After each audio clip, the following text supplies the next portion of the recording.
سبحانك لا علم لنا إلا ما علمتنا إنك أنت العليم الحكيم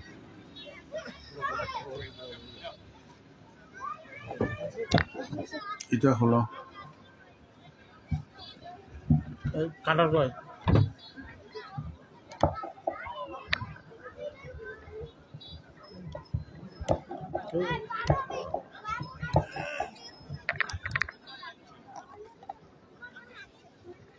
কাটা নাই কাটা লাগেনি এটা তার না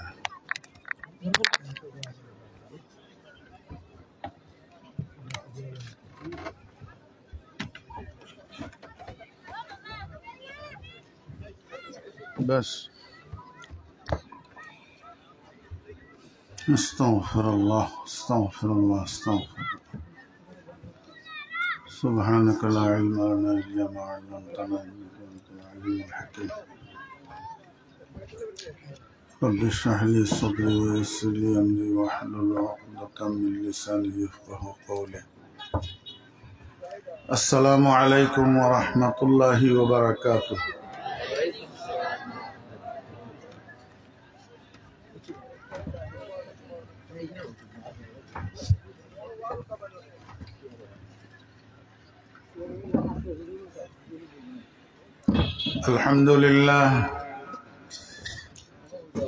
الحمد لله نحمده ونستعينه ونستغفره ونؤمن به ونتوكل عليه ونعوذ بالله من شرور أنفسنا ومن سيئات أعمالنا من يهد الله فلا مضل له ومن يضلله فلا هادي له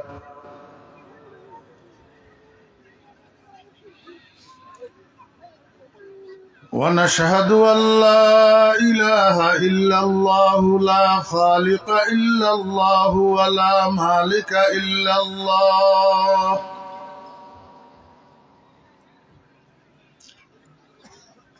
لا محيي إلا الله ولا مميت إلا الله ولا رازق إلا الله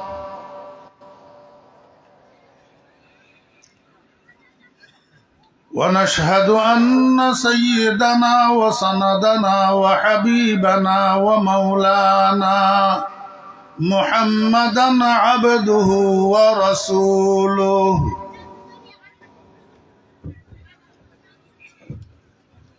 اللهم فصل وسلم عليه وعلى آله وأصحابه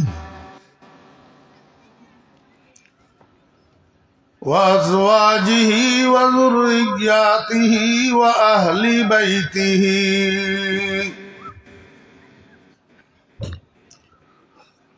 وعلماء أمته وفقهاء ملته ونجباء طريقته أجمعين أما بعد فأعوذ بالله من الشيطان الرجيم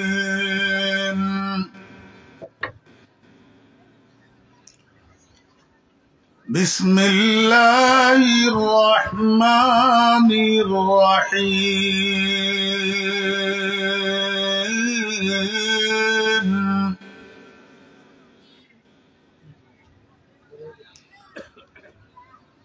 الذين ينقضون عهد الله من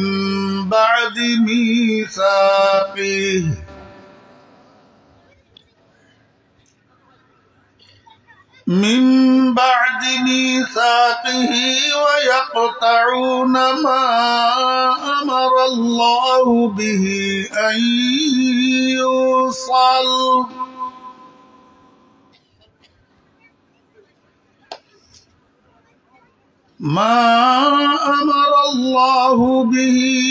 أن يوصل ويفسدون في الأرض أولئك هم الخاسرون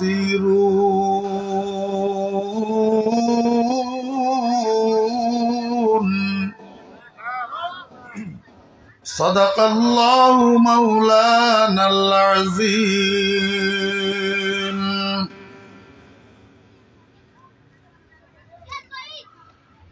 قال رسول الله صلى الله عليه وسلم: من أراد أن يطيل في ماله وعمره فليصل رحمه. وصدق رسوله النبي الأمي الكريم. ونحن على ذلك لمن الشاهدين والشاكرين. ربنا تقبل منا إنك أنت السميع العليم.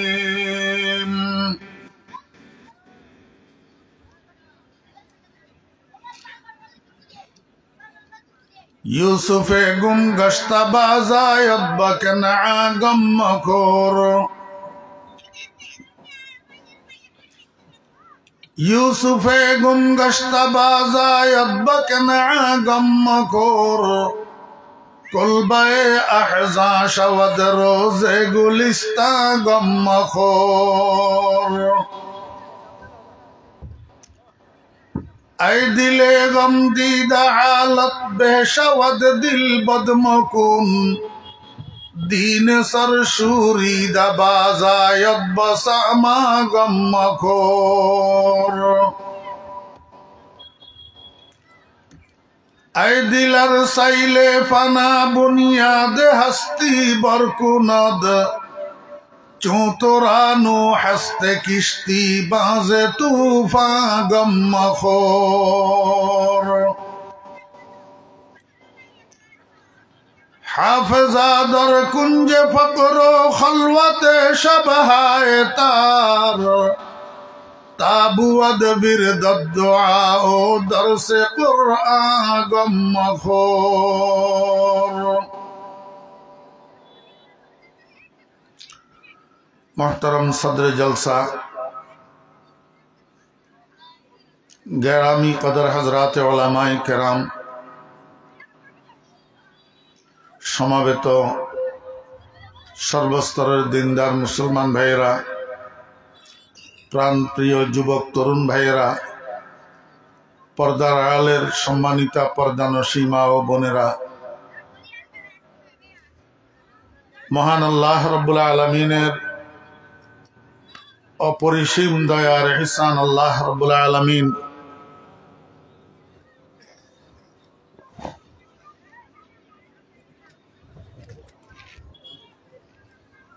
उठा उठा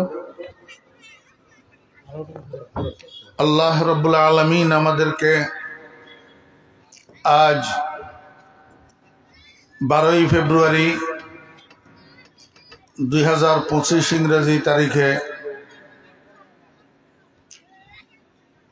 সুনামগঞ্জ জেলার চাতক থানার অন্তর্গত মোল্লাপাড়া ইসলামী তরুণ সংঘের উদ্যোগে আয়োজিত 2 দিন ব্যাপী এই মহতি সিরাতুন নবী সাল্লাল্লাহু আলাইহি ওয়াসাল্লাম মাহফিলের আজ সমাপনী দিবসে আমাদেরকে অংশগ্রহণ করার তৌফিক দিয়েছেন। এই জন্য আমরা সবাই মহান রব্বুল আলামিনের শুকর আদায় করি, আলহামদুলিল্লাহ।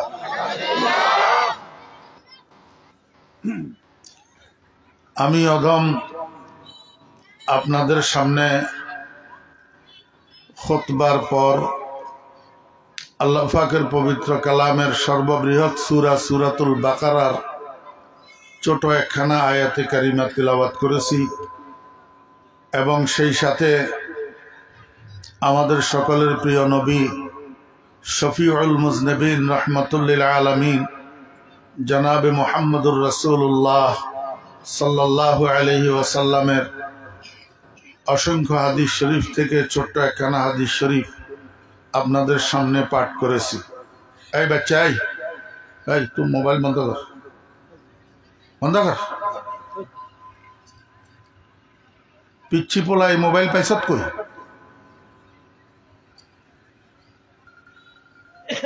এই ছোট্ট ছোট্ট বাচ্চাদের হাতে মোবাইল দিয়া বাচ্চাগুলারে আপনারা নষ্ট করে দিতেছেন, যে জীবন ধ্বংস হয়ে যেতেছে।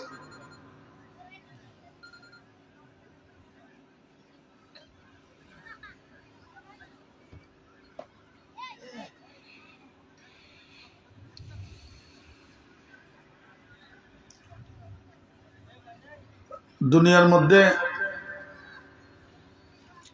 সব মানুষ লাভবান হইতে চায়, ক্ষতিগ্রস্ত হইতে কেউ চায় না। কিন্তু লাভের কাজ আর ক্ষতির কাজ চিনে না। হইতে চায় লাভবান, করে ক্ষতির কাজ। এই জন্য কি কাজ করলে মানুষ লাভবান হয়, কি কাজ করলে ক্ষতিগ্রস্ত হয়, এই কথাটা দুনিয়ার মানুষের জানা দরকার। আমি যে আয়াত তেলাওয়াত করছি, এই আয়াতের মধ্যে আল্লাহ পাক রব্বুল আলামিন 3 প্রকারের মানুষকে ক্ষতিগ্রস্ত হিসাবে আখ্যায়িত করতেছেন। কয় প্রকার? 3 প্রকার। আগে একটা কথা আমি আপনাদেরকে বলে রাখি, আসল লাভ আসল ক্ষতি দুনিয়ারটা না আখিরাতেরটা? আখিরাতেরটা। দুনিয়ার লাভ অস্থায়ী, আজকে লাভবান হইলে আগামী দিন আবার ক্ষতি, আজকে ক্ষতিগ্রস্ত হইলে আগামী দিন আবার লাভবান। এইখানের লাভ অস্থায়ী, ক্ষতিও অস্থায়ী। আখিরাতের লাভ স্থায়ী, ক্ষতিও স্থায়ী। জান্নাত আর জাহান্নাম চিরস্থায়ী কেন্দ্র, যেখানকার হায়াতের শুরু আছে শেষ নাই। দুনিয়ার হায়াতের শুরুও আছে, শেষও আছে। আখিরাতের হায়াতের শুরু আছে কিন্তু শেষ নাই। দুনিয়ার ভিতরে আপনারা দেখেন, একজনকে এক সরকার আসি বাড়ি একটা বরাদ্দ দেয়, আরেক সরকার আসি বাড়ি থেকে উচ্ছেদ করে দেয়। আপনারা কি আমার কথা বুঝেন? কই আপনাদের কোনো নড়াচড়া তো দেখি না। কি বললাম? দুনিয়ার মধ্যে এক সরকার আসি একজনকে বাড়ি একটা বরাদ্দ দেয়, সেখানে থাকতে দে, ঢুকতে দে। আরেক সরকারে আসি বাইর করে দে। জি, তাহলে বোঝা গেল এইখানের পাওয়াও অস্থায়ী, হারানো অস্থায়ী। জি, এবার যারা উচ্ছেদ করছে কয়দিন পরে হেরাও নাই।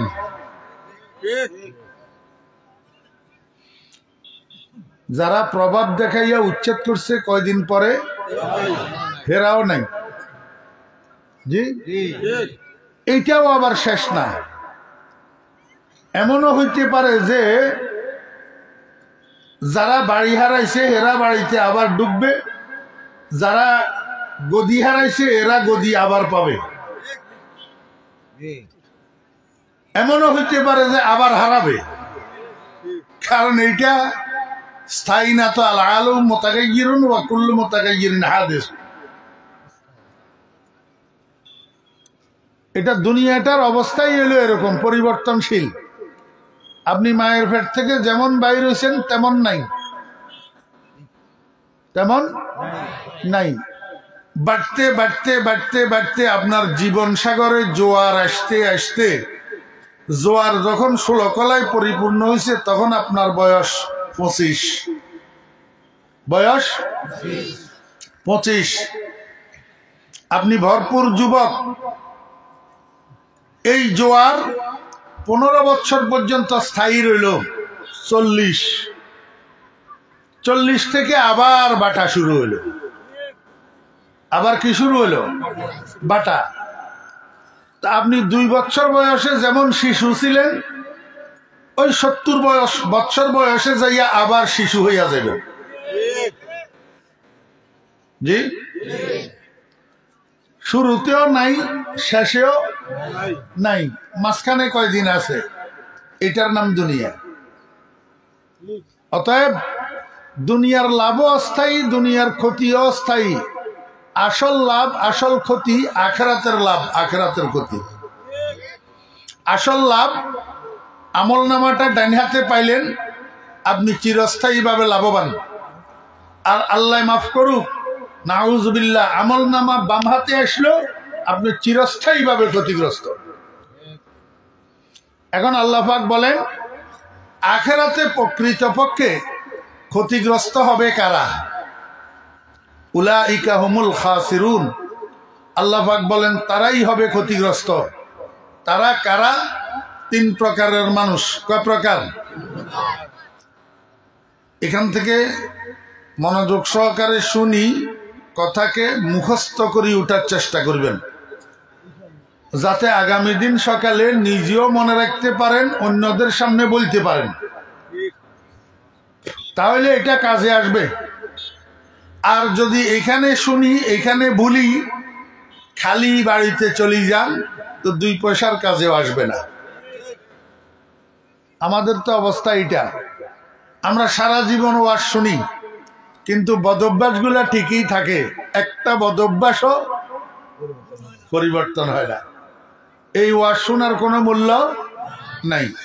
সবাই মনে মনে নিয়ত করেন, মনে মনে ঠিক করেন, আজকের ওয়াজগুলা মনোযোগ সহকারে শুনবো, মুখস্থ রাখার চেষ্টা করব, এবং এর দ্বারা নিজের জীবনের মধ্যে পরিবর্তন আনার চেষ্টা করব ইনশাআল্লাহ। কে কে তৈরি আছেন? আল্লাহ কবুল ফরমান, হাত নামান। কয় প্রকারের মানুষ ক্ষতিগ্রস্ত? 1 নম্বর, আল্লাযীনা ইয়ানকুযুনা আহাদাল্লাহি মিন বা'দি মিসাকিহি।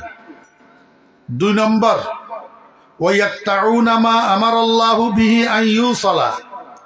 3 নম্বর, ওয়া ইউফসিদুনা ফিল আরদ। কয় প্রকার হলো? এখন আপনারা তো ছোটবেলায় মাদ্রাসায় পড়েন নাই, এই জন্য আরবি জানেন না। আমি যে 3 প্রকারের মানুষ বললাম, এটা আরবি ভাষায় বলছি। কোরআনের আয়াত তো কোরআন আরবি ভাষা না। আপনারা আরবি ভাষা হওয়ার কারণে আর আপনাদের মাতৃভাষা বাংলা হওয়ার কারণে আমি বলছি 3 প্রকার, কিন্তু আপনারা বুঝেন নেই। এখন এইটাকে বাংলা ভাষায় বুঝাই দেওয়ার জন্যই এই মাহফিলগুলোর আয়োজন। বুঝছেন না বুঝেন না? কোরআন শরীফকে বাংলায় বুঝাই দেওয়ার জন্যই এই মাহফিলের আয়োজন। প্রত্যেকটা মাহফিলের মধ্যে এক একজন বক্তা, এক একজন ওয়াইজ প্রতিদিন 2টা, 4টা, 5টা, 7টা, 10টা আয়াত তেলাওয়াত করি, বাংলায় অনুবাদ করি, আপনাদেরকে বুঝায়। কিন্তু আফসোস, এক একজন 10, 20, 30, 40 বছর ওয়াজ শুনতেছেন, একটা কোরআন শরীফের আয়াতও শিখতে পারেন নাই। কেন পারেন নাই? মনোযোগ নেই। আজকে আমি একটা আয়াত তেলাওয়াত করছি, এই আয়াতটার মধ্যে আল্লাহ পাক কি বলল, মাতৃভাষায় বাংলা ভাষায় একটু বুঝি নেওয়ার চেষ্টা করেন। তাহলে একটা আয়াতও যদি শিখা হয়, তাহলে এই আয়োজন, এত খরচ আদি, এটা সফল। বুঝছেন না বুঝেন না? আল্লাহ সুবহানাহু ওয়া তাআলা ইরশাদ করেন, আল্লাযীনা ইয়ানকুযুনা আহাদাল্লাহি মিন বা'দি মিসাকিহি। ওই সমস্ত মানুষ ক্ষতিগ্রস্ত যারা ভঙ্গ করে আল্লাহ পাকের সাথে করা ওয়াদা, আল্লাহ পাকের সাথে করা প্রতিজ্ঞা। যারা ভঙ্গ করে মজবুতভাবে আল্লাহ পাকের সাথে এই প্রতিজ্ঞা করার পর, মজবুতভাবে আল্লাহর সাথে প্রতিজ্ঞা করার পর যারা এই প্রতিজ্ঞা ভঙ্গ করে, তারাই ক্ষতিগ্রস্ত, তারাই ক্ষতিগ্রস্ত। এখন আমাদের বুঝার বিষয় হলো, মুরব্বী আপনি কোন দিকে তাকান, কাকে দেখতেছেন? এতগুলা ওই মুরব্বী চশমাওয়ালা। হ্যাঁ, এতক্ষণ পর্যন্ত মনোযোগের ওয়াজ করলাম, এরপরে আপনি ওই দিকে তাকাই রইলেন, এটা মনোযোগ হইল? মনে কষ্ট নিবেন না, মনে কষ্ট নিলেও কিছু করার নাই। এতক্ষণ পর্যন্ত আলোচনা করছি, আপনাদের এখান পর্যন্ত পৌঁছাইতে আমার কি কষ্ট হয়েছে জানেন? কোথার থেকে আসছি আপনারা কি বলতে পারবেন? আবার আগামীকাল আমার কোথায় মাহফিল আপনারা কি জানেন? অমনোযোগী মানুষ দেখলে আমার মনে বড় কষ্ট আসে।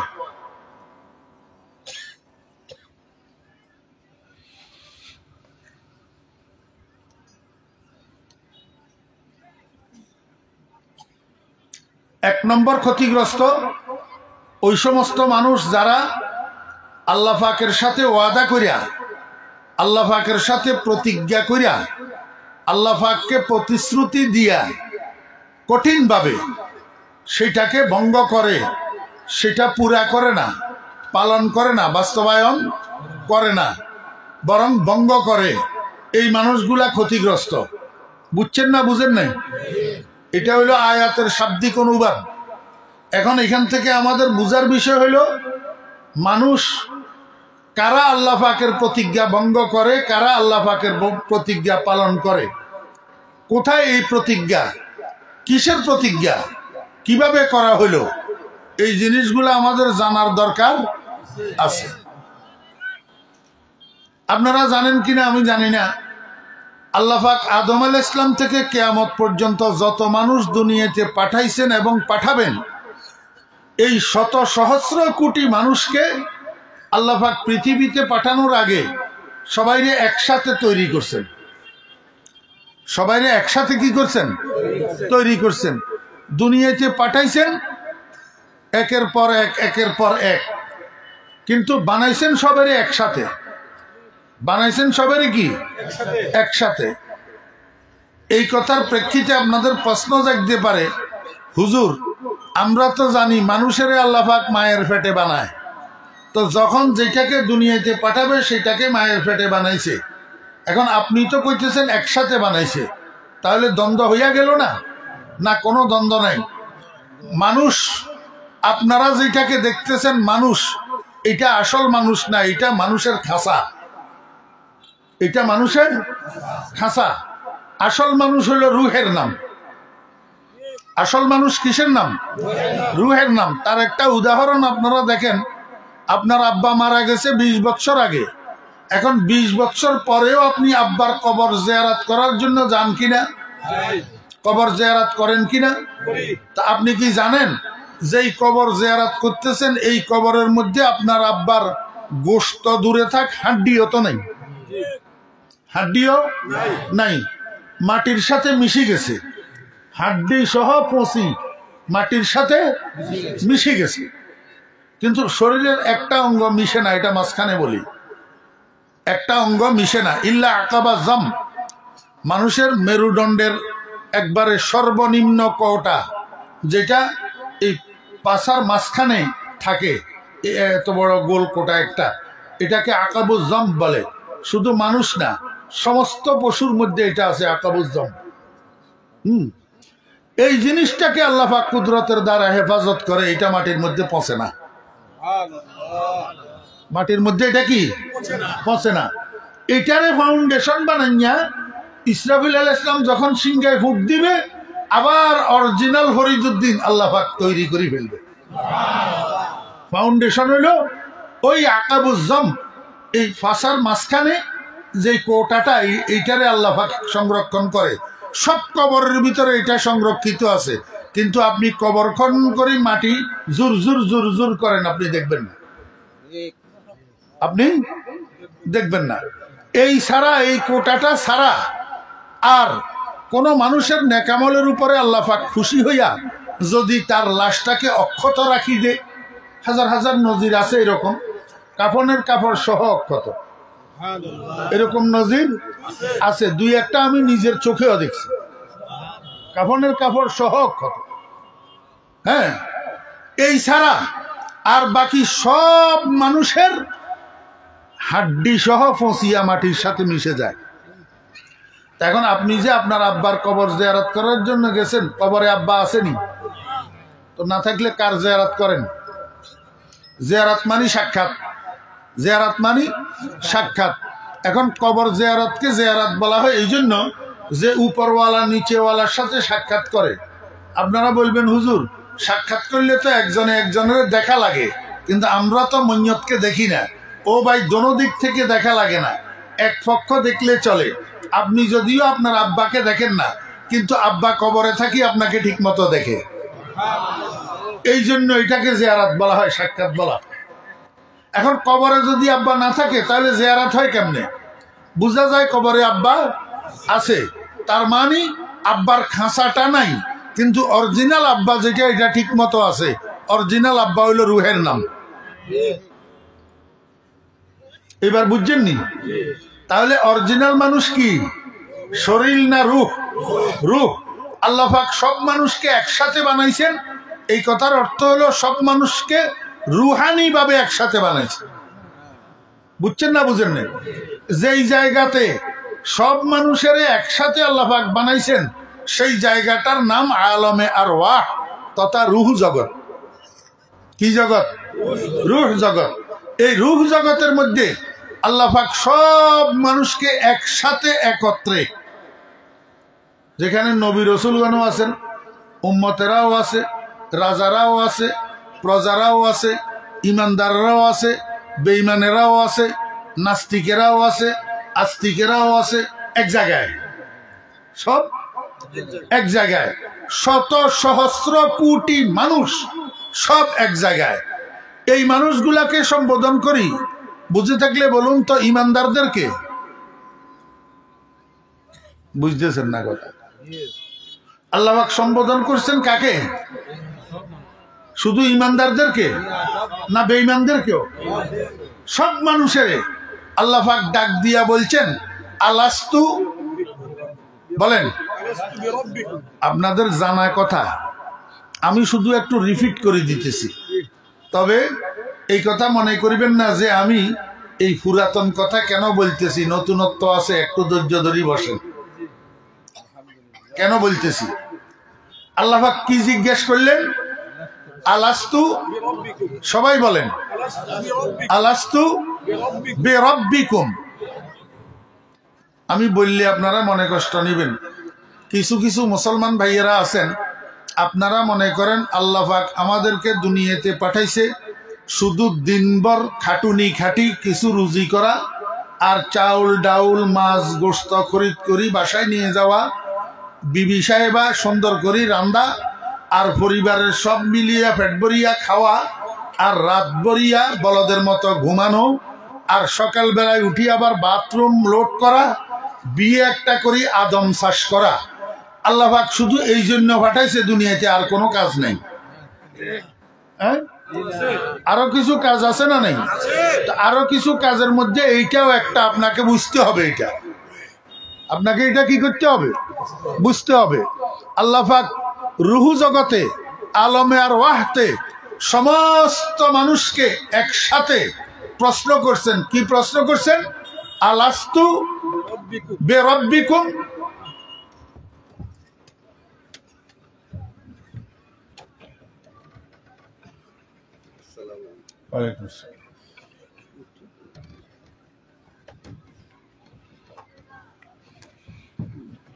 এবার বসেন, আপনারাও বসেন। আমার একটা মুদ্রা দোষ আছে, আমার ডিস্টার্ব করলে আমার সব এলোমেলো হয়ে যায়, আমার আর কথা বাইর হয় না। স্টেজে আর কেউ উঠানামা করিও না।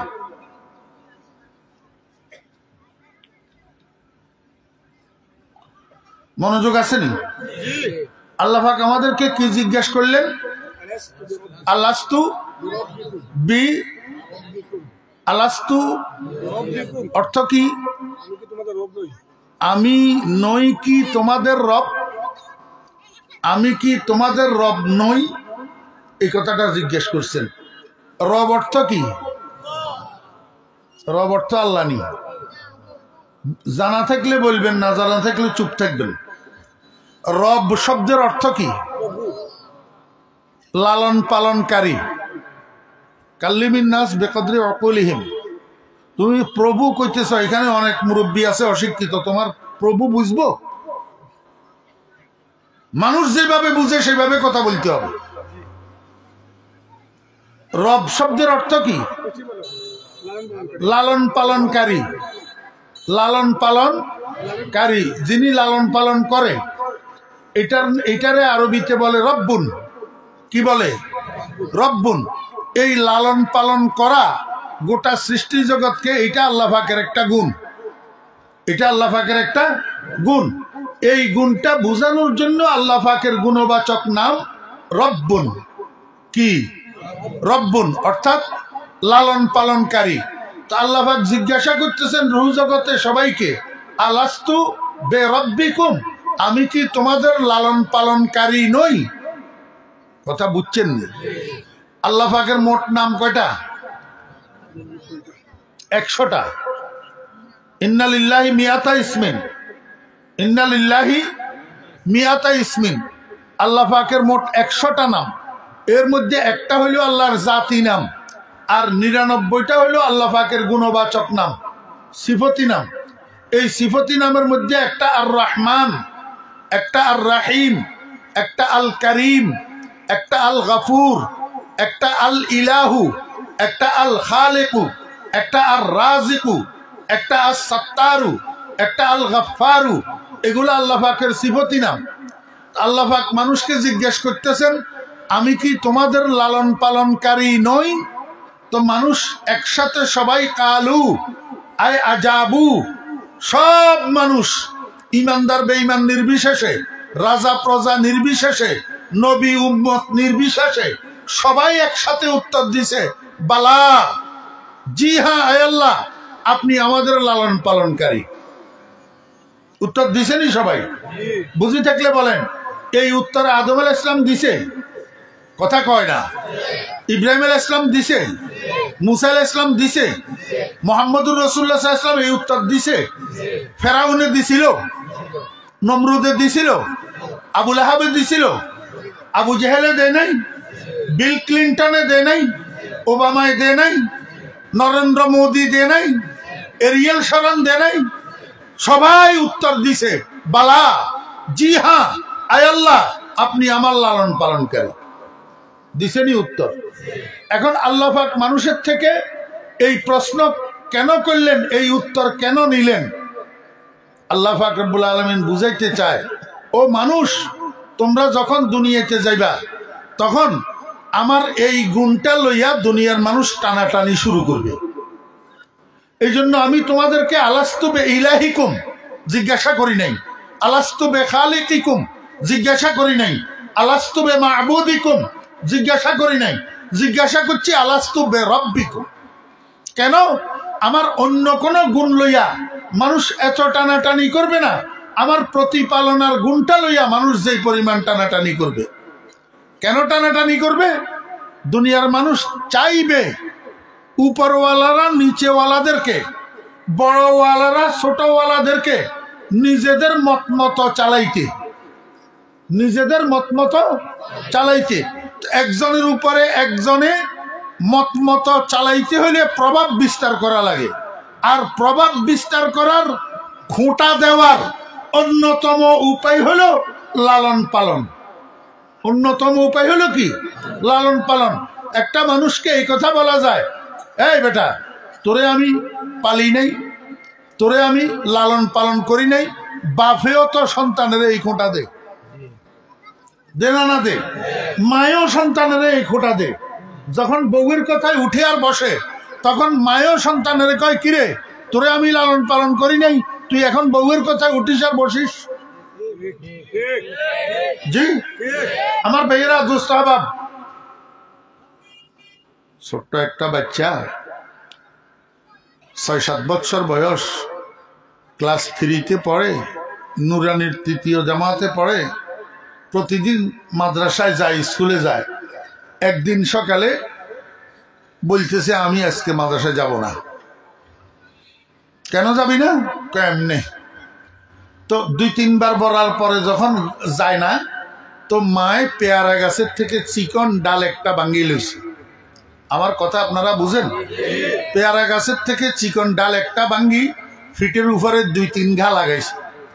এখন ও আব্বারে করে চিল্লাচিল্লি শুরু করছে। তো আব্বাও তো ঘরে আছে, আব্বা দৌড়াই বাইরে আসছে। কি হয়েছে, কি হয়েছে? কয়, দেখেন আমারে মারি ফেলতেছে। কে কয়? মনোযোগ আছে? আমারে মারি ফেলতেছে। হ্যাঁ, তো আব্বা কি বুঝতে বাকি আছে নি? সামনে মা মারি ফেলতেছে, মানে ফিটাইতেছে। কে ফিটাইতেছে? মায়। এটা কি বাপে বুঝে নাই? তো বুঝিয়ে এবার বাপে কয়, তুমি কেন ছেলের গায়ে এইভাবে হাত বাড়াও? তুমি কেন ছেলের সবসময় খালি মারো আর ফিটাও? তুমি খাওয়াও নি?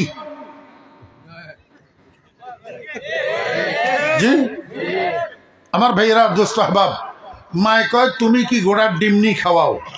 তুমি বাজারের থেকে চাউল ডাউল একটু আনি দাও, এগুলা রান্না করি আমি, বাচ্চারে হাতে ধরি খাওয়াই দিই আমি, পেশাব পায়খানা সাফ করি আমি, হ্যাঁ, কাপড় পরিষ্কার করে দিই আমি, সব তো আমি করি। তুমি কি ঘোড়ার ডিম করো? দাবি দেখছেন নি? এক নম্বর লালন পালনের দাবিদার আব্বা, সেটাকে ক্রস করি 2 নম্বর দাবিদার মা। এই লালন পালনের দাবিদার 2 জন হইল না? কয়দিন পরে আব্বা হঠাৎ করে হার্ট অ্যাটাক করে মারা গেছে। তো ছেলে 2টা, তো একটার বয়স 6-7 বছর, আর একটার বয়স 16-17 বছর। 16-17 বছরের বয়স যেটার বড় ছেলে, যখন আব্বা মারা গেছে সংসারের হাল ধরতে হবে না? তো ওই সাতক বাজার এক মুদি দোকানে চাকরি নিছে, 4,000 টাকা বেতন। এই 4,000 টাকা দিয়ে এখন সংসার চলে। আমার ভাইয়েরা, দোস্ত আহবাব, বেশ কয়েক বছর যাওয়ার পর ওই ছোট ছেলেটার বয়স যখন 12-13 বছর হয়েছে, বড়টার বয়স যখন 22-23 বছর হয়েছে, আমার ভাইয়েরা, এই সময়ের মধ্যে বড় ভাই ছোট ভাইয়ের একটা কাজের আদেশ করছে, কিন্তু ছোট ভাই আদেশটা মানে নাই, ঘাট তেরামি করি আরেক দিকে চলে গেছে। এখন বড় ভাইয়ে কয়, ছোট ছোট রাখি আব্বা মারা গেছে, আমি অন্যের দোকানে বদলা দিয়া কামলা দিয়া লালন পালন করি বড় করছি, এখন বুঝি চোখে মানুষ লাগে না। তাহলে এই লালন পালনের দাবিদার আরেকজন মাতাইল নি? আমার ভাইয়েরা, বড় ছেলেটা অসুস্থ হয়েছে, 3-4 দিন জ্বরে আক্রান্ত হয়েছে, চাকরির দোকানে যাইতে পারে নাই। 4-5 দিন পরে যখন দোকানে গেছে, দোকানের মালিকে কয়, কিরে কই গেছিলি? কয়, আমি অসুস্থ ছিলাম। এইটা দোকানের মালিকে বিশ্বাস করে না। দোকানের মালিকে কয়, না, তুই শয়তানি করি দোকানে আসিস নাই, তোর আব্বা তোদেরকে ছোট ছোট রাখি মারা গেছে, আমি ধরি আনি দোকানে লাগাইছি, 4,000 টাকা করে মাসে বেতন দিছি, এই 4,000 টাকা দিয়া 14 গোষ্ঠী লালিত পালিত হইস। যদি আমি ধরি আনি 4,000 টাকা না দিতাম, তাহলে সব তো বাতে মরি শেষ হইয়া যাইতি। দেখছেন নি? আরেকজন আসছেনি লালন পালনের দাবিদার। আমার বেয়েরা, দোস্ত আহবাব, রাষ্ট্রপ্রধান, প্রধানমন্ত্রী স্টেজে দাঁড়াইয়া বক্তব্য দে, আমার দল ক্ষমতায় আসলে আমার দেশের মানুষ 4টা ভাত খাইতে পারে। কয়নি? হ্যাঁ, আমার দেশের মানুষ 4টা ভাত খাইতে পারে আমার দল ক্ষমতায় আসলে। তার মানে আমি দেশের মানুষের লালন পালনকারী।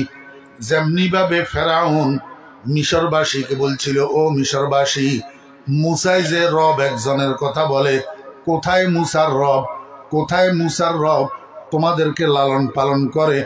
আমি ফেরাউনই তো হইলাম মিশরবাসীর জন্য সবচেয়ে বড় রব। হুজুরকে জিজ্ঞাসা করেন, কোরআন শরীফের মধ্যে আছে না নাই?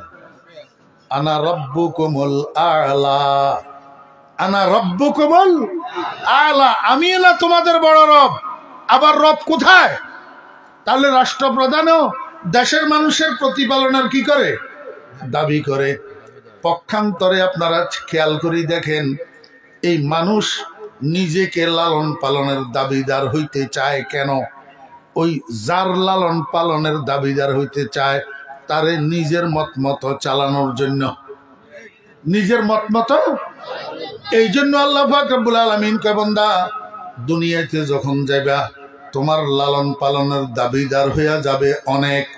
এই লালন পালনের দাবিতে নিজেরা তোমাদেরকে নিজেদের মত মতো চালাইতে চাইবে, কিন্তু তুমি আমার কাছে স্বীকারোক্তি দিয়া যাও, আমি তোমার রব, আর কেউ তোমার রব না, আমি তোমার লালন পালনকারী। আর কেউ তোমার লালন পালনকারী না। দুনিয়াতে যতজন যত দিকে টানাটানি করুক, তুমি কাউকে রব মানবা না, কারো মন মতো চলবা না, কারো মত মতো চলবা না, একমাত্র আমি রব্বুল আলামিনের মত মতো চলবা। এ বালা বলিয়া উত্তর দিছে যে এই উত্তর এটার ভিতরে এই প্রতিজ্ঞা এটা আছে, এই ওয়াদা এটা আছে। ওয়াদা এটা কি আছে? আমার বেরা দোস্ত আহবাব, আল্লাহ পাক রব্বুল আলামিন দুনিয়াতে পাঠানোর সময় আবার বলছে, বান্দা এইখানে যে তোমাকে আমি রুবুবিয়তের ক্লাস করাই দিলাম, তোমার থেকে ওয়াদা নিলাম, প্রতিজ্ঞা নিলাম, স্বীকারোক্তি নিলাম, একরার নিলাম, আমি যে তোমার রব। এই কথাটা তুমি দুনিয়াতে গেলে দুনিয়ার রং তামাশায় পড়ে, দুনিয়ার লোভে, দুনিয়ার মোহে তুমি এটা ভুলে যাইবা। তুমি আমি আল্লাহর আইন মতো চলার পরিবর্তে দুনিয়ার মানুষের মত মতো চলতে শুরু করবা। এই জন্য আজকের এই ক্লাসের পড়াটা যেন তুমি না ভুলো। আমি একটা পার্সোনাল প্র্যাকটিসের ব্যবস্থা রাখছি, প্রাইভেট প্র্যাকটিসের ব্যবস্থা রাখছি, একটা খুসুসি তমরিন, খুসুসি অনুশীলনের ব্যবস্থা রাখছি। এই অনুশীলনটা যদি তুমি করো, এই প্র্যাকটিসটা যদি তুমি করো, তাহলে আমি যে এইখানে তোমার থেকে স্বীকারোক্তি নিলাম এটা তুমি ভুলবা না। আমার মত মতো চলতে আর তোমার অসুবিধা হবে না। আল্লাহু আকবার। আমার ভাইরা দোস্তাবাব, এই পার্সোনাল প্র্যাকটিস এটা কি? আপনাদের ছেলেরা স্কুলে মাদ্রাসায় পড়ে, শিক্ষকের ক্লাসের মধ্যে যেটা পড়াই দে এটা মনে রাখতে পারে না, এই জন্য পরীক্ষায় ভালো পাশ করে না। তো আব্বা যদি সামর্থ্যবান হয়, আব্বাই কি করে? পার্সোনাল শিক্ষক একটা রাখে, প্রাইভেট শিক্ষক। ঘরের মধ্যে সকালে আসি 1 ঘন্টা, বিকালে আসি 1 ঘন্টা, ওই হাউস টিউটর প্রাইভেট শিক্ষকে পড়ায় সব সাবজেক্টগুলা, যাতে শিক্ষকে ক্লাসে যেটা পড়াইছে এটা না বলে পরীক্ষায় যেন ভালো আনসার করতে পারে, ভালো পাশ করতে পারে। ঠিক তদ্রূপ আল্লাহ পাক রব্বুল আলামিন কে বান্দা, তোমার জন্য আমি পার্সোনাল ব্যবস্থা রাখছি। কি ব্যবস্থা? কয় দৈনিক 5 বার মসজিদে যাবা, 5 বারে মোট 17 রাকাত নামাজ পড়বা। কয় রাকাত? 17 রাকাত। ফজরে 2 রাকাত, জোহরে 4 রাকাত, আসরে 4 রাকাত, মাগরিবে 3 রাকাত, এশায় 4 রাকাত। এই মোট 17 রাকাত নামাজ আমি তোমার জন্য ফরজ করছি। এই 17 রাকাত নামাজের মাধ্যমে তুমি প্র্যাকটিস করবা। এই যে রুহু জগতে আমি তোমারে ক্লাস করাই দিলাম, পড়াই দিলাম, তোমার থেকে একরার আদায় করলাম, স্বীকারোক্তি আদায় করলাম, এইটাকে তুমি মস্কে করবা, তমরিন করবা, অনুশীলন করবা, এটাকে তুমি স্মরণ করবা, নবায়ন করবা। কেমনে? কয় প্রতি রাকাতে তোমার 3টা পজিশন। একটা পজিশন হালতে কিয়াম, দণ্ডায়মান পজিশন, আরেকটা পজিশন হালতে সিজদা, সিজদার পজিশন, আরেকটা পজিশন মিডিয়াম পজিশন, এটার নাম হালতে রুকু, রুকুর পজিশন। এই 3টা পজিশনে তুমি রুহু জগতের সেই একরারকে আবার স্মরণ করিবা। যখন দাঁড়ানো থাকবা তখন বলবা আলহামদুলিল্লাহি। বলে মানুষগুলা কথা কয় আলহামদুলিল্লাহি। ভাই মৌলভী সাহেব, আপনার মুখ নড়ে না কা? সাদা লাল রুমাল।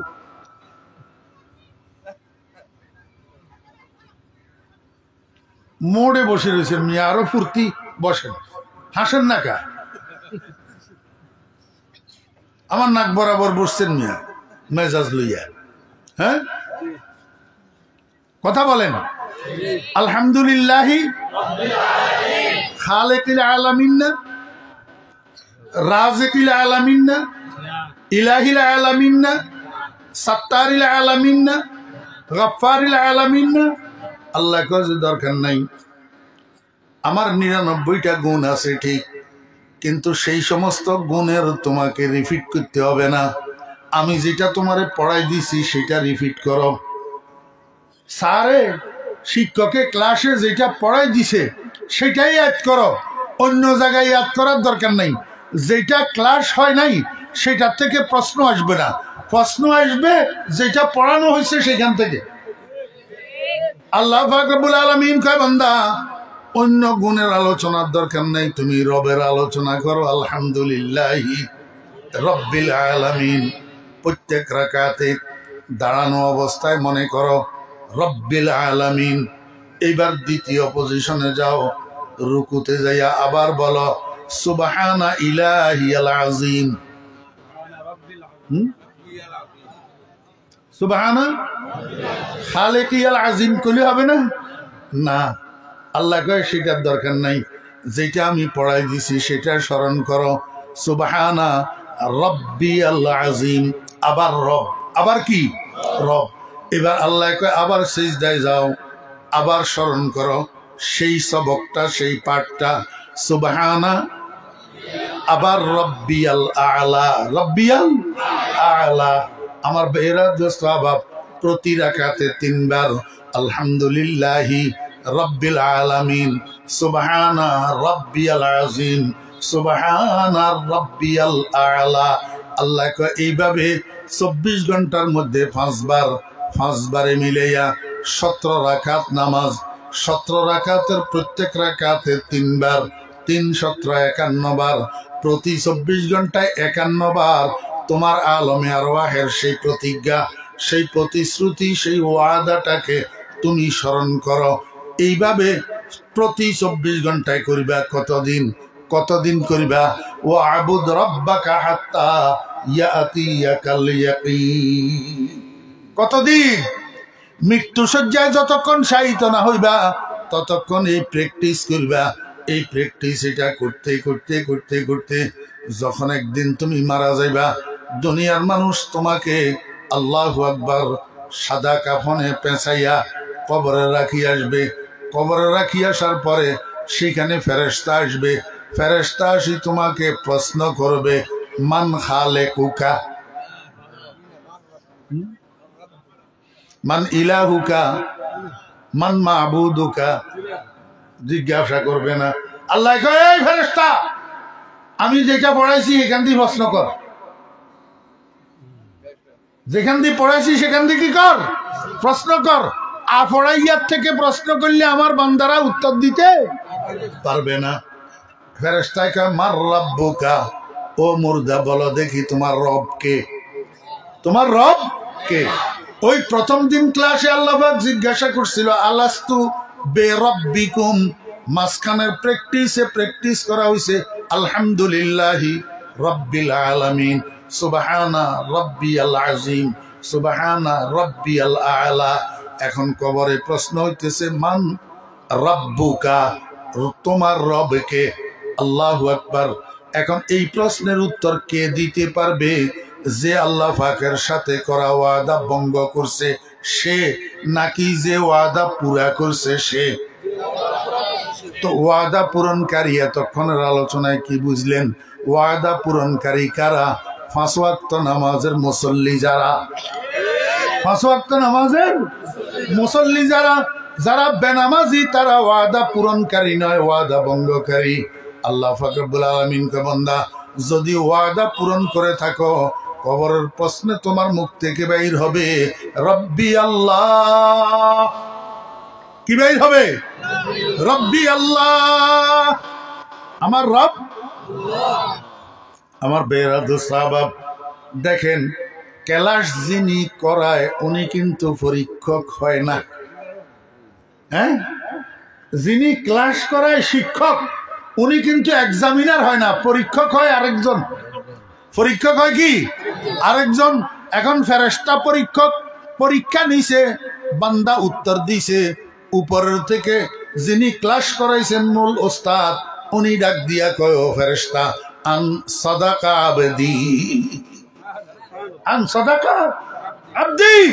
আমার বান্দার উত্তর সঠিক, আমার বান্দার উত্তর সঠিক। আমার বান্দারে আমি যেটা ক্লাস করে দিয়েছিলাম দুনিয়ার জীবনে সেটা নিয়ে প্র্যাকটিস করছে, তো অনুশীলন করছে, মাস্টারি করছে, তামরিন করছে, ঠিক মতো 5 ওয়াক্ত নামাজ পড়ছে।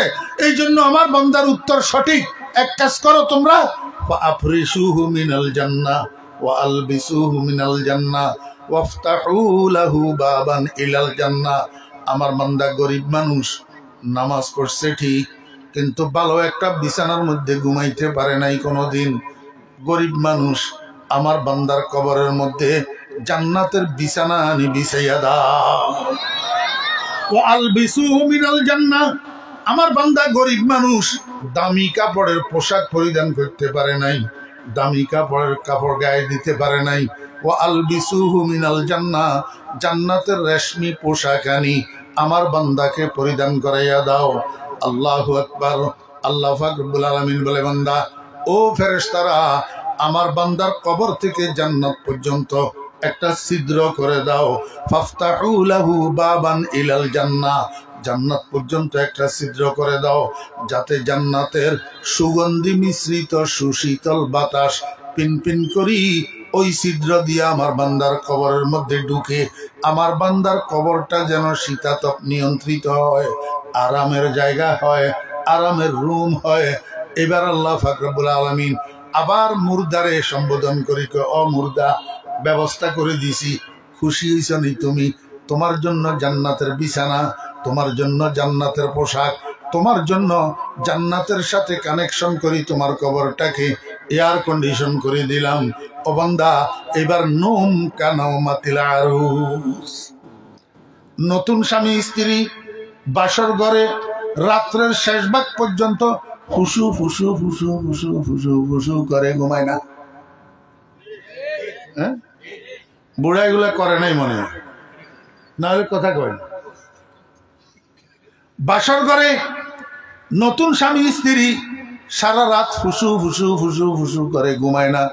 এবার শেষ রাত্রের দিকে যাইয়া যখন ঘুমে ধরে, এবার কোনখান দিয়ে ফজরের নামাজ গেল, কোনখান দিয়ে সূর্য উদয় গেল, দিনের 9টা পর্যন্ত আর খবর থাকে না। দিনের 9টা পর্যন্ত আর খবর থাকে না। বেডি তো শ্বশুর বাড়ির নতুন বউ, লজ্জা শরমে উঠি যায়, কিন্তু বেটা উঠে না, বেটা উঠে না। 10টা বাজে গেছে, নাস্তা করার জন্য মা বেট বেট বেট বেট করতেছে, মা চিল্লাইতেছে, উঠে না কেন, উঠে না কেন। এখন ভয়ে কেউ ডাকতেও যায় না, ভয়ে কেউ ডাকতেও যায় না। যে ডাকতে যাব তাকে ধমক দিব, তো এখন ঘরের সবাই মিলে পরামর্শ করি, ওই নতুন বউয়ের কয় তুই যা, তুই জাগা, তুই জাগাইলে তোরে আজকে বকবে না, ঠিক নেই? আমার বেহরা দোস্ত আবাব, এবার নতুন বউ জাগায় যাইয়া যখন মাথার উপরে হাত দিছে, প্রথমে এক এক চোখ এত বড় বড়ি করি তাকাইছে, কে কে রে জাগাইলি আমারে? দেখে যে আমার নতুন বউয়ে না, তো আস্তে মুস্কি হাসি দিয়েছে, আর কিছু কয় না, ঠিক নেই? আল্লাহ পাক রব্বুল আলামিন কে বান্দা, নুম কানাউমাতিল আরুস, এই নবদম্পতির বাসর ঘরের মতো কিয়ামত পর্যন্ত ঘুমাইতে থাকো, কেউ তোমাকে ডিস্টার্ব করতে আসবে না, স্বয়ং আমি রব্বুল আলামিন আসি তোমাকে ঘুম থেকে জাগাবো। আল্লাহু আকবার। আমার বেহরা দোস্ত আবাব, কিন্তু অকৃতজ্ঞ নাফরমান, ইন্নাল ইনসানা লিরাব্বিহি লাকানুত। এই জন্য তো আল্লাহ পাক রব্বুল আলামিন ডাকিয়া কইয়া, আইয়ুহাল ইনসান মা গাররাকা, বলেন না মা গাররাকা, সাম জায়গায় জায়গায়, মা গাররাকা বিখালিকিকাল কারীম বলতে পারতো না? স্রষ্টা না, সৃষ্টি, এটাও তো বিরাট গুণ, বানানো সেটা তো জিগায় না, কয় মা গাররাকা বিরাব্বিকাল কারীম। ও বান্দা, তোর এই দয়ালু প্রভুটাকে কোন জিনিসে তোকে ভুলাইয়া দিল, কেমনে ভুলিয়া গেলি? হ্যাঁ, হ্যাঁ, সুন্দর একটা উদাহরণ মনে আছে, কইতাম না? জি, আমার বেহরা দোস্ত আহবাব,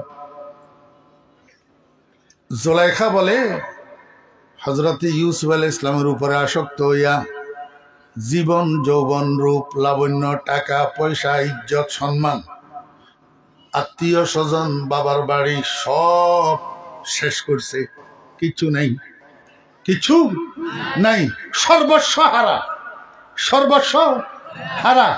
শেষ পর্যন্ত হযরত ইউসুফ আলাইহিস ইসলামের নামে সৎকা করতে করতে করতে করতে দিন ভিখারিনী হইয়া গেছে জুলেখা। এক বেলার খোরাক পর্যন্ত জুলেখার ঘরে আর জমা নাই, দিন ভিখারিনী হইয়া গেছে। এত বড় প্রভাবশালী মহিলা, এত বড় প্রতাপশালী মহিলা, আজিজ মিশরের স্ত্রী, প্রধানমন্ত্রীর স্ত্রী, ধনভাণ্ডার শেষ। জেহার কস্তি ইউসুফ শনিদে বপায়স গঞ্জ সিমো জর কসিদে, জেহার কস্তি ইউসুফ শনিদে বপায়স গঞ্জ সিমো জর কসিদে।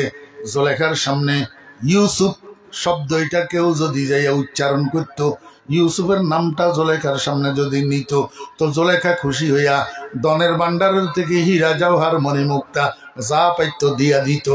মিশরের মানুষ যখন দেখছে জুলেখার সামনে যাইয়া ইউসুফের নাম নিলে কিছু পাওয়া যায়, এইবার মিশরের মানুষ জুলেখার ঘরের দরজায় ভোট কেন্দ্রের লাইনের মতো লাইন ধরিয়া সবাই ইউসুফ ইউসুফ ইউসুফ ইউসুফ ইউসুফ জিকির করে। কি করে? ইউসুফ ইউসুফ জিকির করে। জুলেখা খুশি হইয়া এবার লাইনে লাইনে দিতে থাকে, হীরা জওহর সোনা রূপা টাকা পয়সা দিতে থাকে। এইভাবে দিতে দিতে দিতে দিতে এক সময় জুলেখা ফকির হইয়া গেছে, এক বেলার খোরাক আর ঘরে জমা নাই।